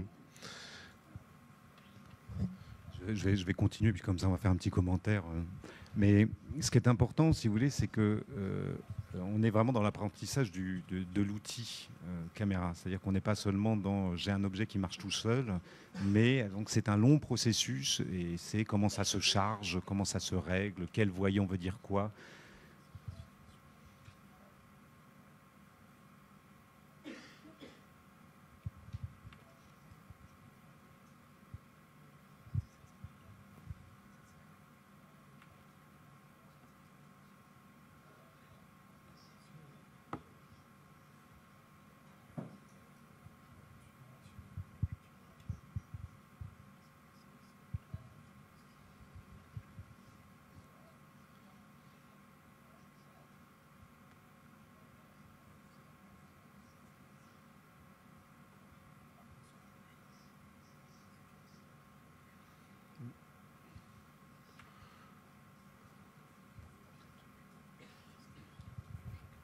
Bon, comme il n'y a pas de son, on va enchaîner. Je crois que vous avez l'idée, il s'agit d'une explication sur la Fabrica.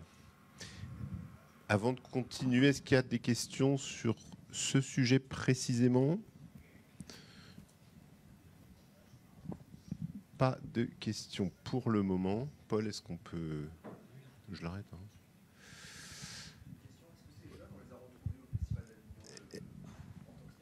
Est-ce qu'on a retrouvé ces jeunes au Festival d'Avignon? Je me permets de reprendre la question pour le micro. C'est une excellente question, évidemment, qui est un peu piégeante, mais oui, en partie.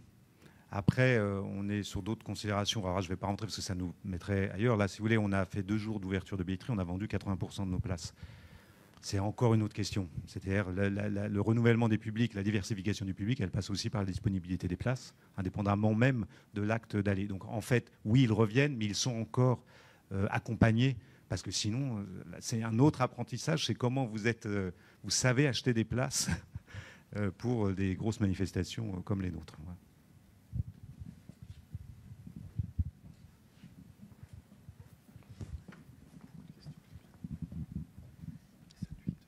Ça n'est pas une question, c'est plus une constatation, le préalable de votre intervention, de dire, au fond, nous, on est des festivals, donc la question de votre expérience telle que vous la posez, est-ce qu'elle relève des relations, de la problématique des politiques de public au sens strict? Et au fond, la question qui vous a été donnée, c'est, on est quand même toujours dans cette adéquation nécessaire et qui n'est pas forcément juste, donc de dire, voilà, une action à l'endroit du public, c'est un public qui sera dans nos murs, hein. Voilà, c'était juste pour souligner votre réflexion de départ qui est quand même extrêmement juste et qui, la question après double peut-être, c'est quand même que le numérique tel que vous l'appréhendez, c'est un outil pour ensuite être dans ce très beau projet, plus une idée de qu'est-ce qu'on peut ensuite, comment le faire vivre, comment il peut se vivre. Le numérique, c'est l'immédiat et en même temps, je pense que c'est des doubles vies. Vous voyez, pourquoi pas un webdoc, quelque chose qui tout d'un coup... J'en reviens toujours à cette idée d'essaimer. Moi, je reste convaincue que vous êtes dans l'expérience immédiate et ensuite vous disiez, au fond, j'ai réussi, vous avez réussi à fédérer un nombre fou de gens de l'éducation nationale. Donc, j'en reviens aussi à peut-être ces problématiques de ces choses existantes, comment les donner à entendre et à vivre. Vous qui avez un festival qui ne dure que et qui vendez 80% de vos places en peu de temps. Voilà, ça, c'est une autre problématique. Mais juste en une seconde, pour ne pas aller trop loin, mais c'est une stratégie aussi, enfin il ne faut pas se leurrer, vous parlez de relations avec les publics, évidemment que c'est une stratégie, c'est aussi une manière de donner une autre image du Festival d'Avignon qui est considéré comme un festival, pour faire vite, hautement bourgeois, élitaire, hyper, comme j'ai utilisé le terme plusieurs fois, avec une inclusion culturelle très très forte, etc. etc. Ça même pas 3 ans, ça a changé l'image. Localement, j'entends. Et c'est pas juste, je fais partie des ATP, j'ai 76 ans et je vais au Festival d'Avignon et j'ai connu Jean Villard. Parce que là, on les adore, eux. En plus, ils achètent leur place chère, donc on les aime vraiment. Mais c'est pas ça. C'est tout d'un coup, on sait que c'est possible. On sait que des familles disent, ma fille, Elle a été avec eux, elle est entrée dans la cour d'honneur. Les mômes des quartiers, ils ne rentrent pas dans la cour d'honneur, mais même pour la visiter. Donc c'est un travail long. Moi je dis toujours que y a un besoin d'infusion. Après, le Festival d'Avignon, il n'est pas là non plus pour faire la politique sociale de la ville, de l'agglomération et du département. Et je ne m'étendrai pas là-dessus parce qu'en général, je me mets en colère après. Mais voilà, nous, on a un rôle parce qu'on est héritier, on est au service d'un projet qui est vraiment pensé en matière d'éducation populaire et d'élitaire pour tous et de faire confiance à l'intelligence populaire. Maintenant, voilà. Je me permets de faire une incursion par Twitter. Il y a une question intéressante de Julia Morera. Je ne sais pas si elle voudra se dénoncer. Je suis désolé de... Oui. Est-ce que...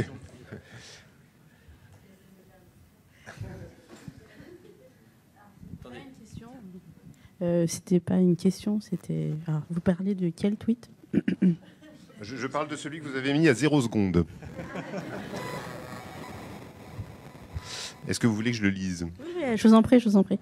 Donc, savoir acheter des places. La médiation pourrait aussi se concentrer là-dessus, plus qu'Avignon, je pense. Plus qu'Avignon, je pense surtout aux scènes nationales. Oui, je disais ça parce que Avignon est tellement spécifique que vous l'avez suggéré, mais effectivement, c'était plus une piste de réflexion de transmettre au public intéressé, mais désarmé sur comment on achète des places, les rétro-plannings. En tant que Parisienne, je pense aux grandes scènes type l'Opéra qui font, ou même Playel, qui à l'époque avait des politiques tarifaires extrêmement intéressantes.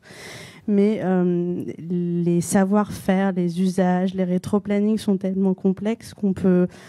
moi, c'est grâce à une amie que j'ai réussi à avoir des places intéressantes à l'Opéra parce que je suis de province et que je suis pas habituée à ça. Mais ça existe. J'étais en Auvergne, grâce à des passes, des machins, on pouvait acheter des places à prix réduit. Mais voilà. Après, dans le public de votre projet, évidemment, il n'est pas question de dès cet instant-là de dire oui, alors si vous voulez acheter des places pour le festival, faites comme ci, comme ça. Non, mais là vous avez raison et c'est pour ça qu'on s'associe à des projets comme Toussi or Not Toussi. C'est que derrière, moi, une fois encore, il y a une notion de service qui doit prendre le relais. Là, on n'est plus dans la politique sociale, on est dans le commerce. Je vends des places, donc je ne vais pas avoir honte. Je vends 125 000 billets, je les vends, donc je suis aussi un commerçant. En général, les gens font oh. Et c'est pour ça qu'on s'associe à d'affreuses entreprises privées, mais néanmoins, qui ont une notion du service et une possibilité et une application, c'est déjà, ça enlève quelque chose à la difficulté d'aller acheter le billet au rétro-planning dont vous parliez, etc. C'est-à-dire, vous pouvez regarder, ah oui, il y en a, il n'y en a pas. Le fait est que la première chose que j'ai dit à mes équipes, et je suis désolé, je suis super bavard, mais c'est intéressant même dans ce genre de questions-là, parce que ça décale à chaque fois. Quand je suis arrivé au Festival d'Avignon, à la direction avec Olivier, puis j'ai dit à mes équipes, mais vous avez vu la billetterie où elle est? Alors, bah ouais, elle est dans au cloître Saint-Louis, c'est beau. Bah ouais, c'est beau, ça c'est pour être beau, c'est comme beaucoup de patrimoine à Avignon. Et vous avez vu que pour entrer à la billetterie du Festival d'Avignon, il fallait passer le porche d'un hôtel 4 étoiles. C'est tout. C'est tout. Je veux dire, c'est impossible, quoi. Et personne ne le voit. Et la plupart des professionnels ne s'en rendent même pas compte parce qu'eux, ils vont naturellement. Donc la première chose que nous avons mis en place avec Olivier, c'est une billetterie ou place de l'horloge. C'est-à-dire là où les gens zonent et achètent des ballons et des gaufres. Pas des gaufres. Oui, Elisabetta Pomiato, chargée de mission cinéma au département de la Seine-Saint-Denis. Pardon, j'ai un problème de voix. Quel est le budget de cette opération et combien de jeunes vous avez touchés par an de manière approximative? Alors le budget, il n'est pas gigantesque parce qu'on tourne autour de 70 000 euros à peu près par an, qui est essentiellement financé évidemment par des fondations privées. Ça pose une autre question. Les jeunes, c'est exponentiel parce que la première année, je crois qu'on en a fait, la toute première fois, on en a fait 27. Et puis on tourne à une centaine à peu près par an, sachant que nous, on privilégie vraiment la dentelle. Je veux dire par là qu'on veut un accompagnement total avec ces gamins. On ne veut pas juste leur montrer. Alors ça prend du temps. Et il n'y a pas tant de possibilités que ça de le faire. Mais l'idée, c'est bien de pouvoir ouvrir de plus en plus de sessions, ce qu'on fait chaque année. On remonte dans le temps. Avant, c'était qu'en juillet. Puis après, ça a été à Pâques. Et puis après, en février, à Noël, parce qu'on utilise souvent les périodes des vacances aussi. Voilà. Merci. J'en profite pour vous préciser que ces questions des savoir-faire liés au monde du spectacle en général, cette question sera abordée dans le focus suivant à partir de midi dans la salle principale avec Bruno Caillet. Il est temps de passer à vous, Jérôme Brunetière, secrétaire général du Festival lyrique d'Aix-en-Provence. Merci et bonjour. Beaucoup de choses que je m'apprêtais à vous dire ont été dites par Paul, parce qu'on a vraiment le même préoccupation que le Festival d'Avignon dans un travail de médiation. Et je vais vraiment axer ce que je vais vous dire sur la médiation d'abord, et puis la manière dont elle interagit ou interagit pas suffisamment, ou comment elle peut interagir avec le numérique. D'abord, je n'aurais pas dû cliquer là-dessus. Alors attendez, hop. Non.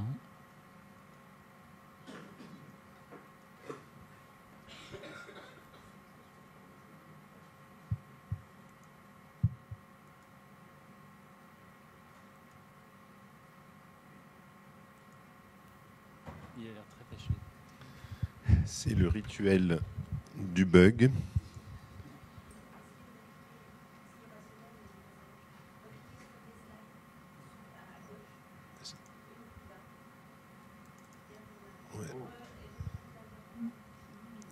En haut, diaporama dans le menu? Non, toujours pas. Alors, est-ce qu'on a des solutions provenant de la salle? Tiens, vas-y. Il faut sortir du... Bon, sinon, on peut rester dans ce mode-là et juste passer d'une dia à l'autre. On les voit. C'est moins joli, mais on les voit quand même. Donc, la première chose sur laquelle je voulais insister, c'est l'importance de la médiation au Festival d'Aix. C'est d'ailleurs pas un mot qu'on utilise, c'est plutôt un mot qui est utilisé dans le domaine des musées. La médiation, on parle plutôt de sensibilisation ou de démarche d'éducation.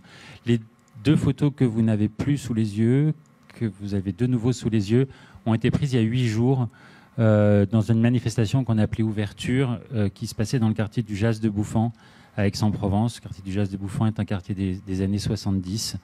Il se trouve que la fondation Vasarely, où a été prise la photo de gauche, se trouve au milieu de ce quartier. Mais c'est un quartier, je ne sais pas comment l'appeler, difficile d'Aix-en-Provence. C'est surtout un quartier où on s'ennuie beaucoup, qui a un urbanisme très intéressant, très spécial, mais qui fait qu'il est totalement coupé de la ville, que c'est pratiquement impossible de venir à pied dans la ville depuis ce quartier-là. Et c'est un quartier avec lequel on travaille depuis plusieurs années. Et cette année, on avait décidé de faire une parade d'ouverture du festival dans ce quartier. Il se trouve qu'il y a un très beau parc dans ce quartier. Et donc, on avait commencé à la Fondation Vasarely avec des classes d'orchestre à l'école, qui sont une collaboration avec la Cité de la musique de Marseille. C'est une école qui s'appelle Corsec à Marseille, les petits violons que vous voyez là. Et puis également avec des classes d'orchestre au collège pour la partie déambulation. Il y a tout un parc dans ce quartier qui va de la Fondation Vasarely à un théâtre de verdure, avec en l'occurrence les fanfares que vous ne voyez plus mais que vous avez aperçus, c'était des fanfares de Port-de-Bouc et d'un collège à Marseille qui s'appelle Versailles, mais qui n'a pas grand-chose d'un château. Et tout ça a été mené par un artiste qui s'appelle Raphaël Imbert, qui est un musicien de jazz et qui est aussi un extraordinaire improvisateur et qui a une qualité avec ces jeunes cuivres du collège Corsec qui ont touché leur instrument pour la première fois au mois de septembre. Il arrive à les amener à un niveau, à une qualité en fait de restitution qui est vraiment étonnante. Quand on écoute très attentivement, il joue 5 notes, mais ça a de la gueule, ça tient, ça a réussi à mener une parade qui était aussi accompagnée par une chorégraphe qui s'appelle Geneviève Sorin, qui a une compagnie à Marseille et qui est spécialisée dans les interventions dans l'espace public et qui avait créé toute cette parade. Et je suis assez fier de montrer ces photos parce que c'était un drôle de pari d'organiser ça, et cette mayonnaise a pris et a continué à renforcer les liens qu'on a avec ce quartier du Jas de Bouffan, à la fois avec les établissements scolaires et avec un monde associatif assez dense. La photo suivante, c'est une salle de spectacle où ce qui est très surprenant pour moi en regardant cette salle de spectacle, c'est que la moyenne d'âge du public est très basse. C'est une répétition pré-générale du Festival d'Aix-en-Provence. Tous les opéras, tout le processus de création se termine par une pré-générale où on fait le spectacle d'un bout à l'autre, puis une générale. Et les pré-générales sont réservées aux actions de sensibilisation. C'est-à-dire que tous les collégiens que vous voyez là, mais il y a aussi des primaires, des lycéens, en fonction du spectacle et de son adéquation, assistent à cette pré-générale et ils y assistent au terme d'un programme de sensibilisation qui a commencé pour eux en janvier, pour leurs professeurs et les équipes pédagogiques de leur établissement, qui a commencé en novembre, et qui leur permet d'aborder cette œuvre, d'abord de supporter, de rester là pendant plus de 3 heures, en commençant à 21h30 quand c'est à l'Archevêché, avec une qualité d'attention qui est rare, parce qu'on ne les perd jamais. Quand on a fait tout ce processus de sensibilisation, on ne les perd pas. Au contraire, il y a une tension. Moi, je raconte toujours la même anecdote, mais il y a 2 ans, la pré-générale de La Flûte enchantée s'est arrêtée parce qu'il y a eu un problème technique sur le plateau. Ça reste une répétition. C'est Simon McBurney, le metteur en scène, qui a pris la parole pour expliquer aux gamins ce qui se passait. La salle a commencé à s'agiter, etc. Et au moment où il est revenu pour dire le spectacle va reprendre, donc ils avaient déjà plus d'une heure et demie de Flûte enchantée dans les pattes, ça a été un hurlement de joie parce que vraiment ils sont prêts à voir ces spectacles. Et c'est vraiment une des choses qui explique qu'on ait ces démarches de sensibilisation si fortes au festival, c'est que l'opéra comme genre est perçu comme un art difficile. On parlait de la barrière tarifaire, elle est abyssale au Festival d'Aix-en-Provence. Les places les plus chères sont vendues à 270 €, même s'il y a plein de dispositifs tarifaires bas. Et donc il y a besoin d'un travail de sensibilisation fort, et en même temps, il y a des tas de prises pour faire ce travail. Paul parlait de la Fabrica. On a au festival des ateliers de décor qui existent depuis 20 ans maintenant, qui sont à Venelle, à 12 km, qui sont un lieu qui en permanence, toute l'année, reçoit des groupes qui visitent ces ateliers de décor. Ça fait partie du processus de sensibilisation. Vous n'avez pas le même rapport pour ces collégiens ou ces élèves de primaire, le même rapport avec le spectacle qu'ils vont aller voir. Une fois que vous êtes allé dans les ateliers de décor, vous avez vu des couturières faire des costumes, vous avez vu des serruriers en train de souder des châssis, etc., etc. Vous connaissez tous les ateliers de décor.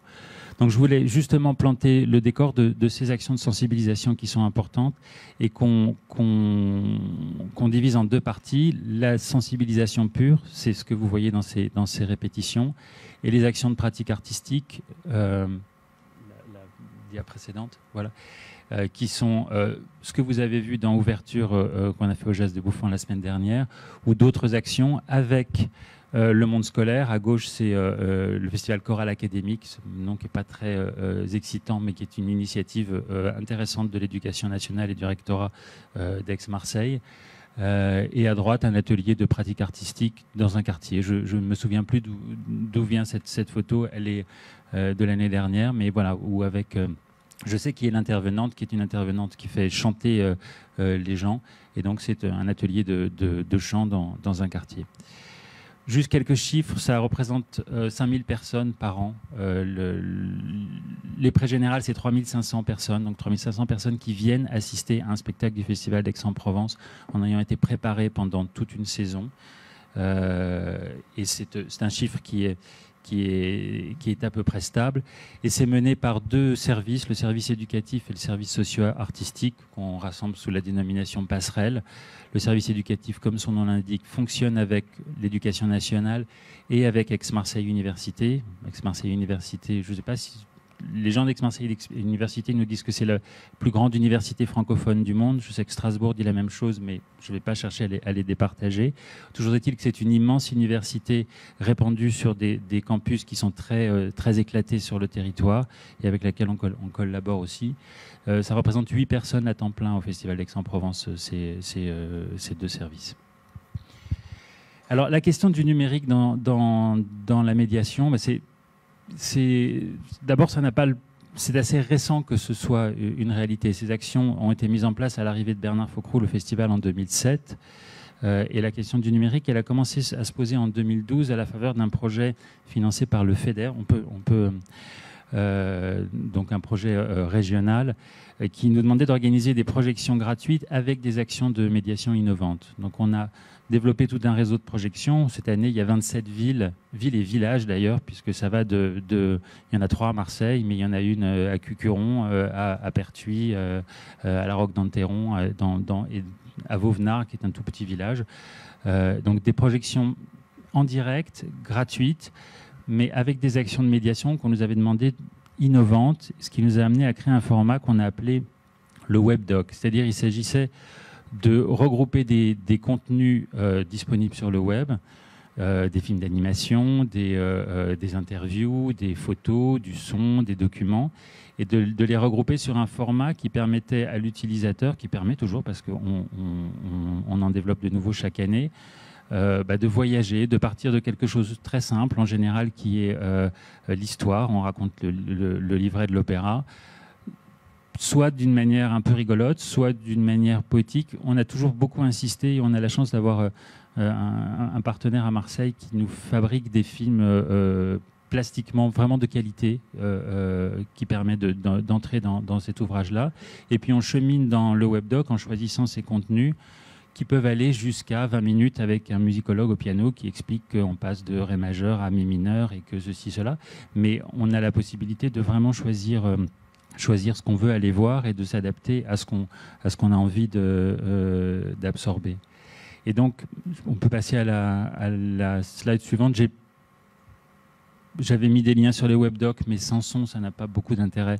Donc, je vous propose d'aller les voir sur le site internet si vous voulez en savoir plus. J'en avais mis 2. Il y en a un qui s'appelle le Pop-up Opéra, qu'on a beaucoup utilisé, qui raconte comment on crée un opéra, qui raconte à quel moment un directeur choisit de faire telle œuvre, qu'est-ce que c'est qu'un metteur en scène, qu'est-ce que c'est qu'un orchestre, qu'un chef d'orchestre, etc., etc., etc., et qui permet de dérouler tout ça.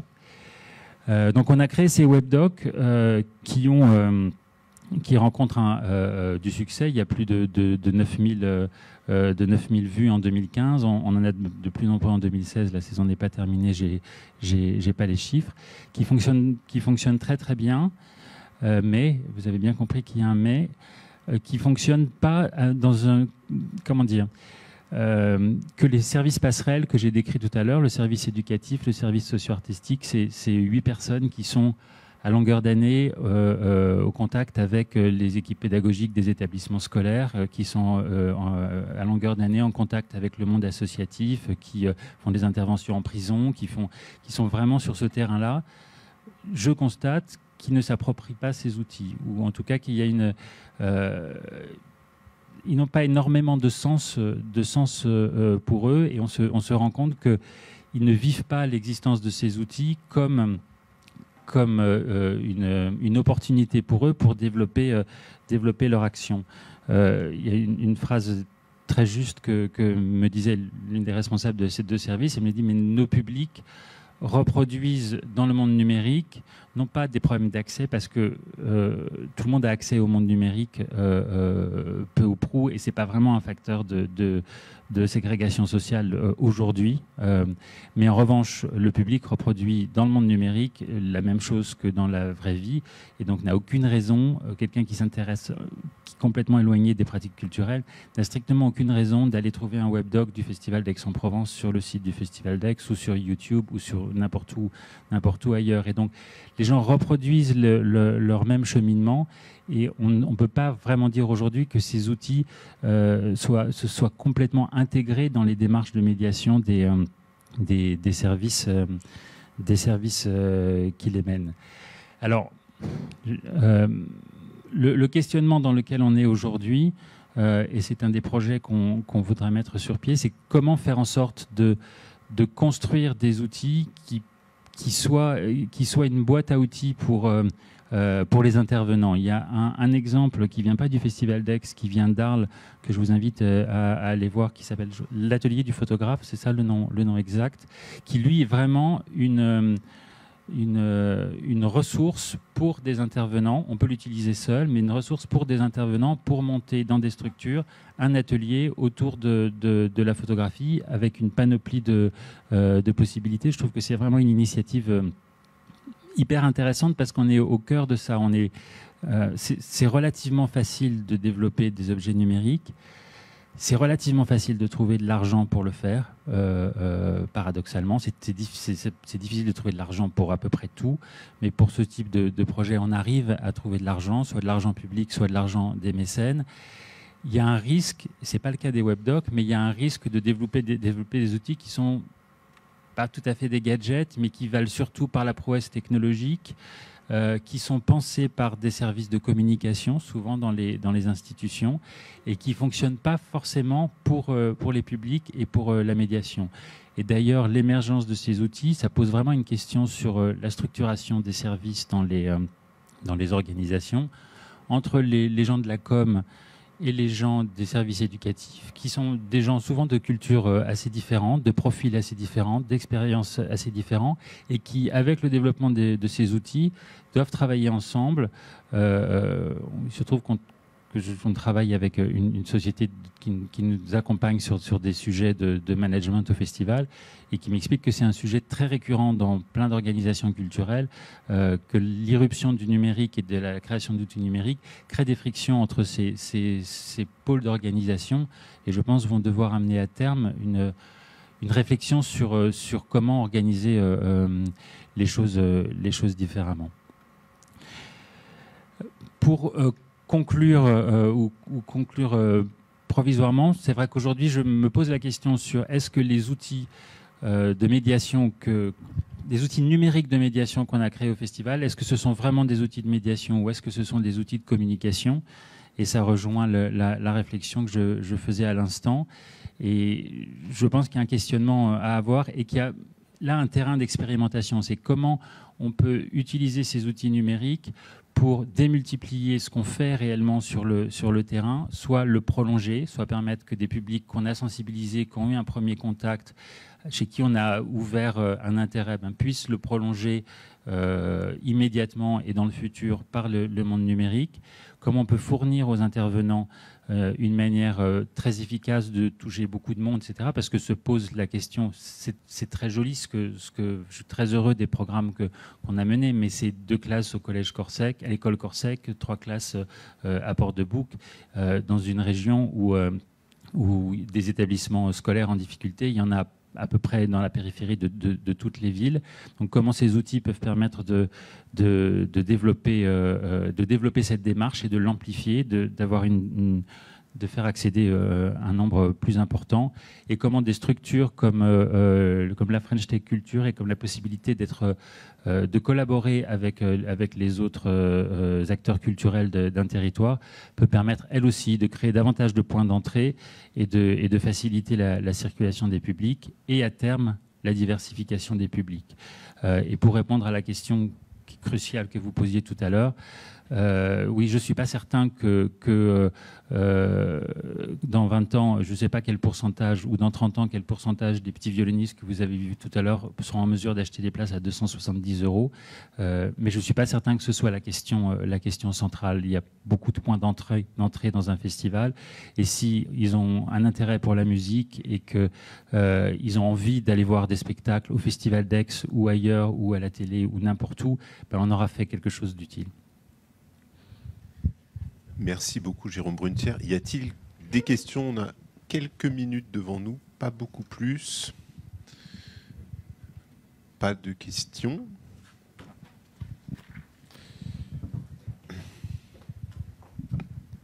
Comme d'habitude, je ne sais pas si je pose des questions ou si c'est juste des remarques. Vous parliez de faire la différence entre la communication et la médiation.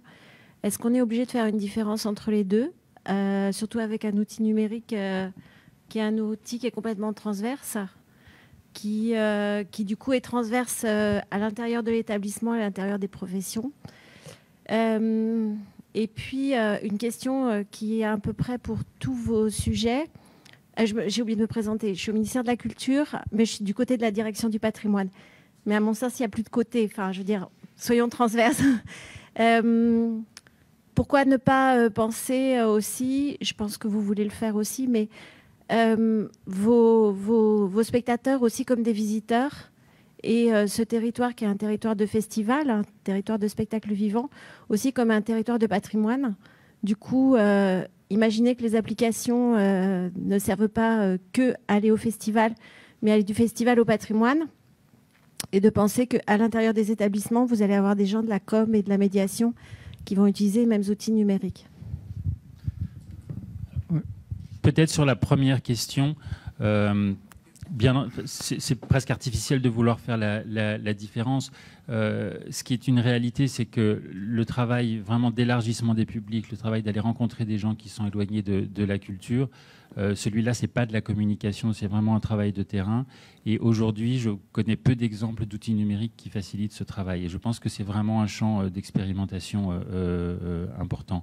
Donc c'est là où je situe la différence. C'est-à-dire que quand vraiment on va chercher des publics qui sont très éloignés et que dans des territoires où on va peu, et c'est l'exemple que donnait Paul, il y a un moment, il faut mouiller sa chemise, il faut être sur ce terrain-là. Et probablement, il y a des outils numériques à imaginer pour que ce soit plus facile à faire, pour que ça se prolonge.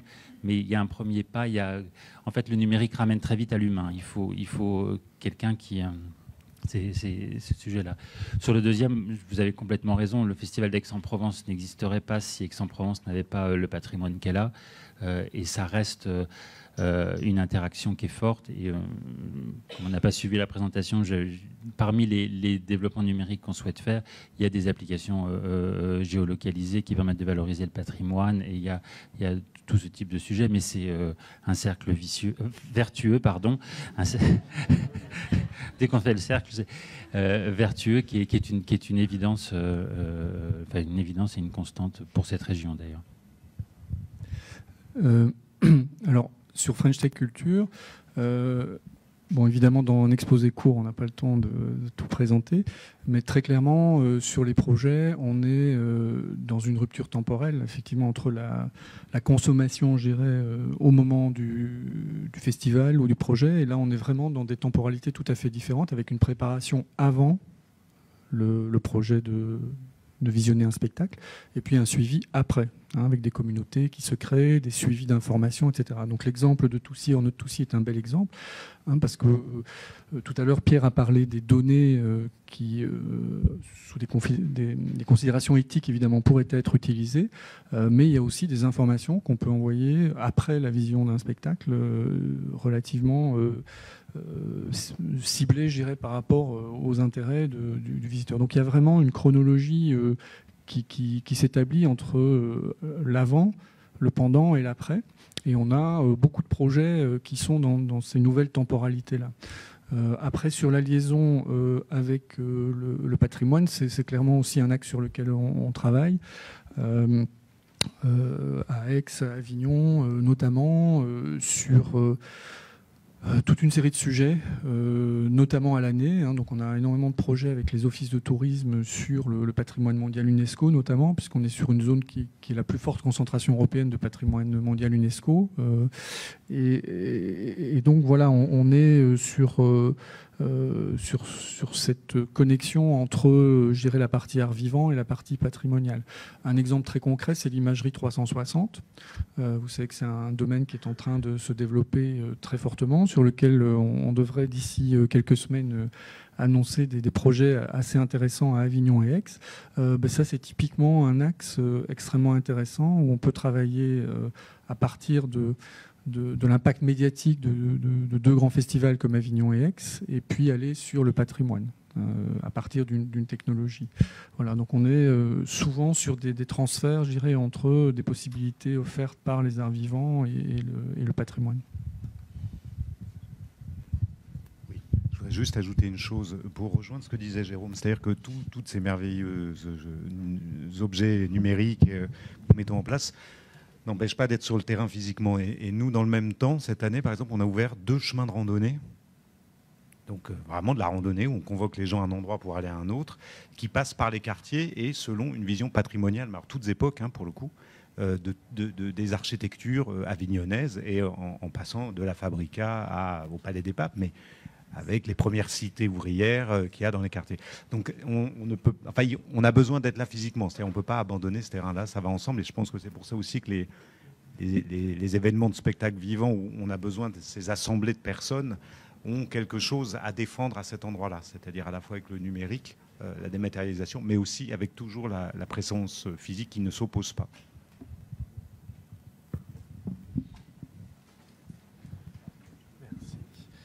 Bonjour, Gonzague Gauthier, AK Conseil. Merci pour cette table ronde parce qu'elle apporte, je trouve, beaucoup de questions. Moi, j'en aurais une particulièrement. C'est sur en fait le rapport que peuvent avoir les politiques numériques aux politiques culturelles. C'est-à-dire que là, ce dont j'ai l'impression, c'est que finalement, les politiques numériques que vous proposez avec des points de vue peut-être novateurs sur tout ce qui peut être l'économie et comment on fait émerger une économie de la culture, ne renouvelle pas les politiques culturelles. Et j'aurais peut-être une question, du coup, est-ce que au sein de la French Tech Culture, on a peut-être des projets qui viennent renouveler les politiques culturelles? J'ai pas d'exemple précis comme ça en tête, mais là on voit bien que finalement on est sur de la médiation relativement traditionnelle. On revient sur effectivement le théâtre populaire, tous ces aspects-là qui sont des aspects moi que j'aime beaucoup. Bon, je suis pas parmi les acheteurs de places à 250 €, mais effectivement je m'y reconnais assez. Mais voilà, qu'est-ce qu'il y a finalement, qu'est-ce qui peut renouveler les politiques culturelles dans cette prise en compte du numérique dans vos différents secteurs? Mais, enfin, je vais donner un élément de réponse. Je donnerai le micro aux autres après. Je pense qu'il y a une chose qu'on a un peu évoquée à certains moments, c'est que on est dans des approches qui sont plus, pour parler en franglais, top-down. C'est-à-dire qu'il y a quand même dans la notion générique des politiques culturelles cette notion du savoir qui vient d'en haut et qu'on transmet au public à une série d'acteurs. C'est clair qu'avec avec le numérique, on peut être dans des configurations relativement différentes, très participatives, très bottom-up, hein, donc du bas vers le haut, avec, je dirais, la génération d'un certain nombre d'outils qui changent le rapport en fait entre une direction, son public, l'appréciation qui peut être donnée de projets présentés. Alors tout ça, ça prend un certain temps. En tout cas, au niveau de French Tech Culture, on a démarré il y a moins d'1 an. On a fait notre première accélération en janvier 2016. Donc on est encore extrêmement jeune, mais on voit déjà arriver un certain nombre de projets qui vont dans ce sens-là. Et où on peut faire on peut créer de nouveaux champs qui sortent aussi du modèle qui peut être proposé par les GAFA dont on a parlé tout à l'heure. Donc là, je pense qu'il y a des enjeux extrêmement importants. Et quand je parlais de valeurs, je disais voilà, c'est un projet où on va travailler aussi pas que sur l'économie, sur l'imaginaire, les valeurs. Là, il y a un champ de nouveaux possibles, de nouvelles interactions qui se présentent. Sur lesquels on voit déjà émerger un certain nombre de projets. Là, on est en train de faire la sélection pour le Living Lab de cet été, au-delà de Tourcy, au nord de Tourcy, qui est un projet qu'on a accéléré cet hiver et qui avait déjà été présélectionné, mais on a fait un appel à projet dont on est en train de choisir les lauréats. Et il y a plusieurs projets de ce type-là. Donc c'est vraiment des projets, je dirais, où le spectateur va devenir lui-même acteur d'un certain nombre de contenus médias, d'un certain nombre d'images, d'un certain nombre de commentaires. Et ça, c'est quelque chose d'assez fondamentalement nouveau. Et on voit un certain nombre de projets arriver. Et dans le Living Lab de cet été, on en aura plusieurs. Donc oui, c'est clair qu'on reste dans certaines des choses qui ont été présentées dans des démarches très du haut vers le bas, mais il y a un certain nombre de projets après quelques mois qu'on voit émerger qui sont dans une approche relativement participative, collaborative et du bas vers le haut, ce qui est relativement intéressant. Voilà, après on peut en parler plus longtemps, j'essaie de faire une réponse concise. Oui, moi en fait je suis pas du tout d'accord avec vous, parce que je crois au contraire que c'est en train de se renouveler et de renouveler la politique culturelle. Alors vous dites politique culturelle qui est un générique très large, hein. En tout cas, vraiment, il y a quelque chose qui est assez bouleversant d'ailleurs, c'est que ce que vient de dire plus ou moins Pascal, mais ça n'est plus de la même manière. Nous ne sommes plus les savants qui allons chercher le peuple pour qu'il vienne écouter ce que le savant a à proposer. On n'est vraiment plus à cet endroit-là. C'est déjà dépassé. Je ne dis pas que c'est partout comme ça. Je ne dis pas qu'il va falloir du temps. Mais n'oublions pas que cette révolution, elle est toute fraîche, quoi. Je ne sais même pas si nous verrons ici l'aboutissement de cette chose-là, et je ne sais même pas si ça réussira, surtout. Mais que la démocratisation culturelle, si c'est ça la politique culturelle à laquelle on peut penser, en tout cas une politique publique de la culture, elle passe par là, et c'est par là qu'elle passera. Je ne sais même pas si elle peut passer ailleurs, là tout de suite. Mais c'est fondamental, et je crois au contraire qu'on se réinvente tous. On travaille tous autrement, et ça bouleverse, y compris le management dans les entreprises ou chez les opérateurs culturels, ça on est d'accord. Et moi je suis très admiratif de ce que Bernard Faucroul et son équipe font à Aix, parce qu'ils en ont, je dirais, encore moins besoin que nous. Ils n'ont pas ce modèle villarien que vous avez cité. Pardon, c'est vrai que je le dis, c'est un peu agaçant, c'est toujours Villars, on n'en peut plus, mais il y a quand même un fondamental sur un pays qui va mal et comment on reconstruit par la politique culturelle ce pays, qu'il ne faut pas tout à fait...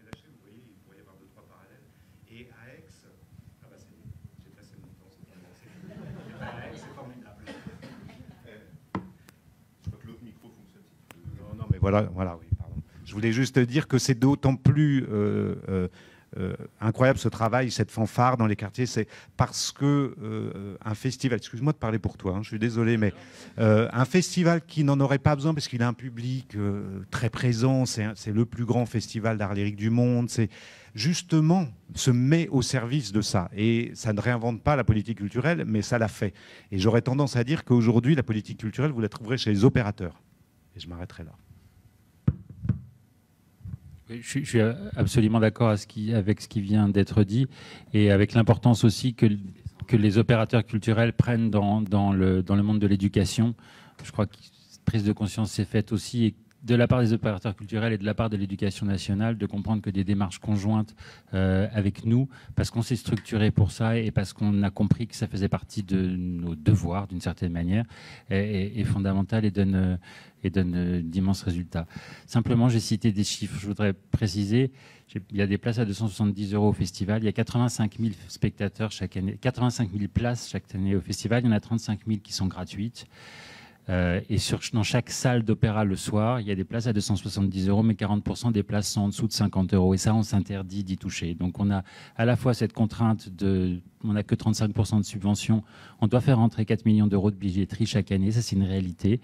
Mais en même temps, on utilise une partie de notre argent pour des services éducatifs qui sont très développés. Et on a une politique de billetterie qui conserve des places accessibles parce qu'on n'a pas envie d'être simplement un club de gens très favorisés qui vont voir des spectacles dans la jolie cour de l'Archevêché l'été. Merci Jérôme, merci à vous pour ces débats. La dernière question qui a été posée